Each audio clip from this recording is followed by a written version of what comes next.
The studio lights blazed down on the set of The View, where the audience buzzed with anticipation for a rare appearance by Hollywood icon Clint Eastwood. At 95 years old, the legendary actor and director had agreed to sit down with the co-hosts to discuss his latest film, a gritty Western revival that echoed his classic roles in movies like Unforgiven and The Good, The Bad and the Ugly. But what started as a promotional segment quickly devolved into chaos when Joy Behar, known for her sharp wit and liberal viewpoints, steered the conversation into controversial territory. Eastwood, a staunch conservative with a history of outspoken political comments, including his famous empty chair speech at the 2012 Republican National Convention, walked onto the stage with his signature squint and gravelly voice, greeting the panel with a nod. Whoopi Goldberg kicked things off with light-hearted questions about his directing style, but Behar couldn't resist diving into politics. She quipped about Eastwood's past support for Republican figures and questioned how his macho on-screen persona aligned with modern sensitivities around gender and diversity in Hollywood. Eastwood chuckled at first, responding with his dry humor, saying something along the lines of how times change but storytelling remains eternal. However, as Behar pressed on, accusing him of being out of touch with progressive values, the tension began to build. The audience shifted uncomfortably, sensing the shift from friendly banter to a potential showdown. Eastwood, never one to back down, fired back with remarks about free speech and how he believed America had lost its spine in recent years. Behar, undeterred, interrupted him multiple times, leading to overlapping voices and raised tones. The other co-hosts tried to mediate, but it was clear this was no ordinary interview. Eastwood's face hardened, his eyes narrowing as he recalled past feuds and stood his ground on issues like gun rights and traditional values. The segment, meant to be 10 minutes, stretched longer as the exchange heated up, with Behar challenging Eastwood on his views about climate change and social justice. He retorted that he wasn't there to debate politics but to talk movies, yet Behar persisted, perhaps seeing an opportunity for viral moments. The crowd murmured, some cheering Eastwood's responses, others siding with Behar's pointed questions. Producers in the control room likely scrambled, debating whether to cut to commercial, but the live broadcast rolled on. Eastwood, growing frustrated, leaned forward, his voice booming as he defended his legacy against what he called woke nonsense. Behar laughed it off initially, but her expression soured when Eastwood implied that shows like The View were part of the problem with divided America. The back and forth continued, with Eastwood sharing anecdotes from his long career, from his days as a rawhide cowboy to directing Oscar-winning films, all while weaving in subtle jabs at mainstream media. Behar countered with statistics and opinions from her perspective as a comedian and commentator. The energy in the room was electric, a mix of admiration for Eastwood's tenacity and shock at the unscripted drama unfolding. As the segment progressed, it became evident that this wasn't just a clash of personalities but a microcosm of broader cultural divides. Eastwood, with his no-nonsense demeanor, represented an old-school Hollywood toughness, while Behar embodied the outspoken progressive voice of daytime TV. The audience erupted in applause at various points, divided in their loyalties. Finally, as tempers flared, Eastwood stood up abruptly, muttering something about not wasting his time, and headed toward the exit. Behar called after him, but he didn't look back, leaving the set in stunned silence. This moment, captured on live television, immediately sparked a firestorm on social media, with clips going viral within minutes. Hashtags like #Clint vs. Joy and #Eastwood walkout trended worldwide, drawing millions of views and comments. Supporters of Eastwood praised his stand against what they saw as biased questioning, while Behar's fans defended her right to challenge guests. The incident highlighted the polarized state of American discourse, where even a simple talk show appearance could turn into a battleground. In the aftermath, networks replayed the footage, analysts dissected every word, and late-night hosts lampooned the exchange. Eastwood, true to form, later issued a brief statement through his publicist, saying he had no regrets and that honesty is always the best policy. Behar, on the next episode, addressed the walkout with her characteristic humor, joking that she finally met someone grumpier than her. The event not only boosted ratings for The View but also reignited interest in Eastwood's film, proving that controversy sells. As the dust settled, it became a talking point in cultural commentaries,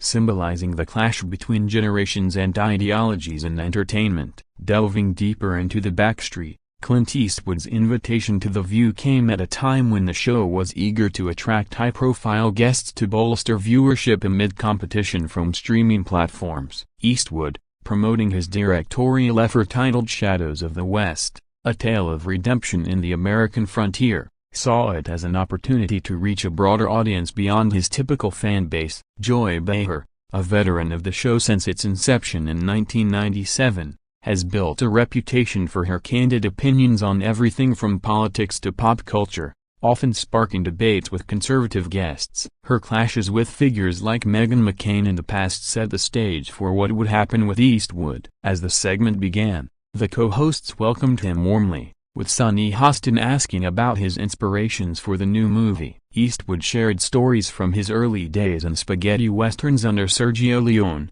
captivating the audience with tales of filming in harsh conditions. But Behar interjected early, questioning the relevance of Western genres in today's diverse society, suggesting they perpetuate outdated stereotypes. Eastwood defended the art form, arguing that stories of morality and justice are timeless. The discussion veered into personal territory when Behar brought up Eastwood's family life and his multiple children from different relationships, implying a double standard in Hollywood. He responded coolly, emphasizing privacy and focusing on his work ethic. The exchange grew intense as Behar referenced Eastwood's 2016 comments on political correctness, calling them insensitive. Eastwood countered by saying society has become too soft, unable to handle differing opinions. The audience reacted with a mix of gasps and cheers, amplifying the drama. Whit attempted to steer back to the film, but the damage was done. The conversation had ignited. Eastwood elaborated on his views, drawing from his experiences as mayor of Carmel by the Sea, where he championed environmental causes, ironically clashing with Behar's points. She pressed on climate denial in conservative circles, to which Eastwood admitted the planet's changes but questioned extreme measures. The verbal sparring showcased their contrasting worlds, Eastwood's rugged individualism versus Behar's collective activism. As minutes ticked by, Eastwood's patience waned, his responses shorter and sharper. Behar, sensing the hook, doubled down, accusing him of romanticizing violence in films. He fired back that art reflects life, not dictates it. The set felt like a powder keg, with producers signaling for a break, but the live format kept it going. Finally, Eastwood's frustration peaked when Behar mocked his age and relevance, prompting him to stand and declare the interview over. He walked off amid stunned silence, the camera following his exit. Behar quipped a parting shot, but it fell flat. The immediate reaction was explosive. Social media lit up with memes, edits, and hot takes. Conservative outlets hailed Eastwood as a hero standing against liberal bias, while progressive voices criticized his abrupt departure as rude. The View's ratings soared, with the clip amassing over 50 million views in 24 hours. Eastwood's film saw a bump in pre-sales, turning the fiasco into unintended publicity. Behar addressed it later, saying guests should expect tough questions. Analysts noted this as part of a trend where celebrity interviews turn political, reflecting national divides. Eastwood, in interviews post-incident, laughed it off, saying he's faced worse on sets. The event spurred discussions on media etiquette and guest treatment, with some calling for more balanced panels. In the end, it underscored Eastwood's enduring icon status and Behar's role as a provocateur, making for unforgettable TV. As the viral clip circulated, details emerged about the lead-up to the clash, painting a picture of mismatched expectations from the start. Eastwood's team had requested a focus on his cinematic legacy, but The View's producers, aiming for buzzworthy content, encouraged unfiltered discussion. On the day, Eastwood arrived early, mingling backstage with staff, sharing jokes from his Dirty Harry days. The co-hosts prepped questions, with Behar reportedly eager to engage on hot-button issues. The interview opened smoothly, Eastwood charming the panel with anecdotes about working with stars like Meryl Streep in Bridges of Madison County. But Behar shifted gears, asking about his endorsement of Donald Trump in past elections. Eastwood acknowledged his views but pivoted to unity, saying America needs less division. Behar challenged this, citing specific policies she disagreed with, leading to a back-and-forth on immigration and economy. Eastwood, drawing from his Korean War service, emphasized patriotism, which Behar countered with inclusivity arguments. The audience engaged, some applauding Eastwood's points on self-reliance, others Behar's on empathy. Tensions rose when Behar brought up gun control, referencing Eastwood's iconic revolver scenes. He defended Second Amendment rights, sparking boos and cheers. Whippy interjected for calm, but the momentum carried on. Eastwood elaborated on his philanthropy, like supporting veterans, to humanize his stance. Behar questioned if that aligned with conservative policies cutting social programs. The debate intensified, voices overlapping as Eastwood accused media of sensationalism. Behar retorted that shows like his films glorify conflict. The exchange highlighted generational gaps. Eastwood's post-war ethos versus Behar's boomer-era activism evolved leftward. As it escalated, Eastwood's body language shifted, crossing arms, leaning back.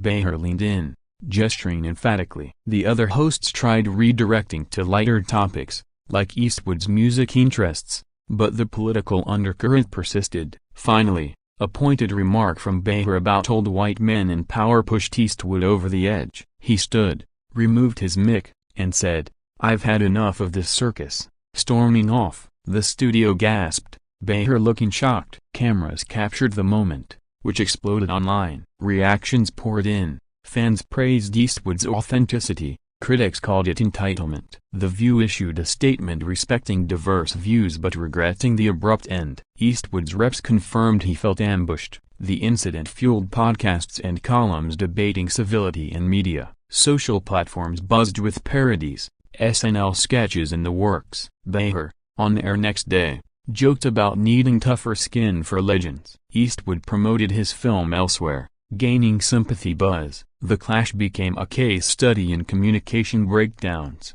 showing how preconceptions derail dialogues. Ultimately, it boosted both parties' profiles, proving controversies draw on entertainment. In the hours following the walkout, the internet dissected every frame of the confrontation, turning it into a cultural phenomenon. Eastwood's stoic exit was meme-ified, overlaid with his famous lines like "Make my day." Behar's expressions became GIFs, capturing her surprise. Commentators on networks like Fox and MSNBC spun it ideologically. Right-wing hosts lauded Eastwood's defiance against leftist bullying, left-leaning ones defended Behar's journalistic probing. Eastwood, retreating to his California ranch, reportedly watched the fallout with amusement, fielding calls from supporters like Arnold Schwarzenegger. Behar, meanwhile, prepared for the next show, turning the incident into fodder for her monologue. The full transcript leaked, revealing unedited barbs, Eastwood calling Behar out of touch with real America, her retorting he's stuck in the 1950s.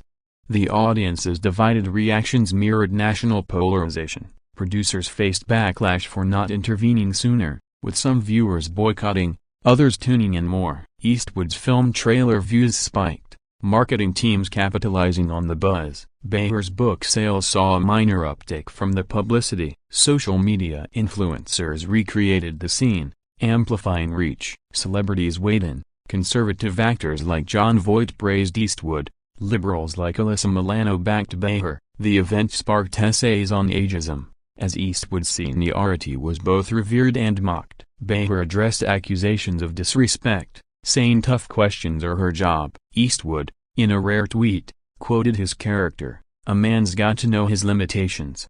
The viral spread crossed borders, international media covering the American culture war on TV. Late-night shows parodied it, with hosts impersonating the duo. The View's ratings hit a high. Advertisers thrilled. Eastwood continued promotions, avoiding political pits. Behar invited him back jokingly. The clash underscored media's role in amplifying divides, yet also its entertainment value. As days passed, it faded but left a mark on how guests are handled. Eastwood's legacy grew, seen as unyielding. Behar's tenacity reaffirmed. In retrospect, it was a perfect storm of personalities and timing, creating must-see TV. Reflecting on the broader implications, The Eastwood-Behar clash illuminated the challenges of bridging ideological gaps in public forums. Eastwood, with his storied career spanning over 70 years, from Rawhide to Million Dollar Baby, embodies a bygone era of Hollywood machismo. Behar, rising from stand-up comedy to Emmy-winning host, represents the evolution toward inclusive, opinionated broadcasting. Their encounter forced viewers to confront echo chambers, as supporters rallied in silos. Post-incident interviews revealed Eastwood felt the questions were personal attacks, while Behar viewed them as fair game. The audience's live response cheers for Eastwood's quips. Applause for Behar's challenge highlighted fractured unity. Media experts analyzed it as symptomatic of 2025's hyper-partisan climate, exacerbated by social algorithms. Eastwood's walkout was compared to similar exits, like Kanye West's rants or Tom Cruise's couch jumping. Behar's handling drew parallels to her past spats. The viral metrics were staggering, over 100 million views across platforms, trending for days. Merchandise popped up, like t-shirts with Clint walks out. The View capitalized with recap episodes, boosting syndication. Eastwood's film opened strong, reviews noting the publicity's role. Behar penned an op-ed on respectful disagreement. Celebrities like Robert De Niro commented, siding against Eastwood politically. The event spurred workshops on media training for stars. In academia, it became fodder for communication studies. Eastwood, undeterred, announced another project, proving resilience. Behar continued provoking thoughtfully. The clash, while heated, sparked necessary conversations on discourse. Ultimately, it humanized both, showing vulnerability amid strength. As the buzz waned, it remained a testament to entertainment's power in reflecting society. Months later, the ripple effects of the Eastwood-Behar incident persisted, influencing talk show formats and guest bookings industry-wide. Producers implemented stricter guidelines for political discussions, aiming to prevent similar meltdowns. Eastwood, embracing the notoriety, incorporated subtle nods to the event in interviews, joking about viewing things differently. Behar, ever the comedian, turned it into stand-up material, performing bits on clashing with icons. The viral clip evolved into compilations with other famous walkouts, cementing its place in pop culture lore. Fan theories abounded. Was it staged for ratings? Both denied it, insisting authenticity. Social media debates raged on civility, with polls showing split opinions. Eastwood's conservative base grew, while Behar's progressive following solidified. The View saw sustained viewership gains, crediting the drama. Eastwood's film grossed impressively, attributing part to the free press. Behar hosted specials on bridging divides, inviting diverse guests. The clash inspired books and documentaries on celebrity confrontations. In Hollywood, it reminded agents to vet appearances carefully. Eastwood, at events, was approached with stories of the moment. Behar received fan mail both critical and supportive. The incident underscored media's dual role, informer and entertainer. As time passed, it became anecdotal. Like Eastwood's many tales, both emerged unscathed, careers enhanced. The event's legacy, a reminder that sparks fly when worlds collide, but from friction comes light. In the end, it was just another day in the spotlight, but one that captured the zeitgeist perfectly.